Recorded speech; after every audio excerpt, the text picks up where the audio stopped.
আমার দুই মাসির মধ্যে ছোট মাসি হলো ভীষণ দরজাল আর বড় মাসি হলো অতি শান্ত ভদ্রকান্ত দয়ালু, এক কথায় বাংলা সিরিয়ালের নায়িকা। মেয়েকে যদি অন্য কোনো মেয়ে এসে বিয়ে করে নিয়েও চলে যায়, সে কোনো প্রতিবাদ করা ছাড়াই এটাই বলবে, এটা আমার ভাগ্যে ছিল, হয়তো কোনো জন্মের পাপের ফল। তো ছোট মাসি এতটাই দরজাল যে তার শাশুড়িকে সে মোটেও দেখতে পারতো না। বাসি রুটি খাওয়াতে পারলে কোনো দিনই গরম রুটিতে যেত না।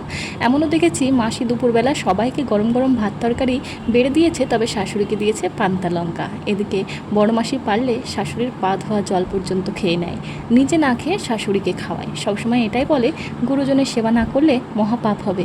আমি যদি আমার শাশুড়িকে না ভালোবাসি, না দেখি, তবে ভগবান আমার ভাগ্যে এমন একটা বৌমা দেবে যে আমায় মোটেই দেখবে না। এই বছর 2-3 হলেও দুই মাসেরই ছেলের বিয়ে হয়েছে। ছোট মাসির বৌমা মাসির সাথে বন্ধুর মতো থাকে, একসাথে ঘুরতে যাওয়া, একসাথে হাতে নাতে কাজ করা। নিজের একটি শাড়ি কিনতে গেলে ছোট মাসির জন্য একটা কিছু নিয়েই বাড়ি ঢুকবে। এক কথায় ছোট মাসির বৌমা ছোট মাসিকে খুবই ভালোবাসে। এদিকে বড় মাসির বৌমা এসেছে ঠিক ছোট মাসির মতো দজ্জাল, বাড়ির কোনো কাজ করে না, মাসির সাথে কথাও বলে না। মাসি দুদিন অসুস্থ হয়ে পড়ে থাকলে রান্নার ভয়ে সে মায়ের বাড়ি পালিয়ে যায়। তো দুই মাসিকে দেখে এটাই বুঝেছি যে পাপ পুণ্য বলে কিচ্ছু হয় না। তুমি ভালো বলে যে ভগবান তোমার ভাগ্যে ভালো কিছুই লিখবে এমনটা নয়। তোমরাও কি এই ব্যাপারটিকে বিশ্বাস করো? কমেন্ট করে কিন্তু অবশ্যই জানিও।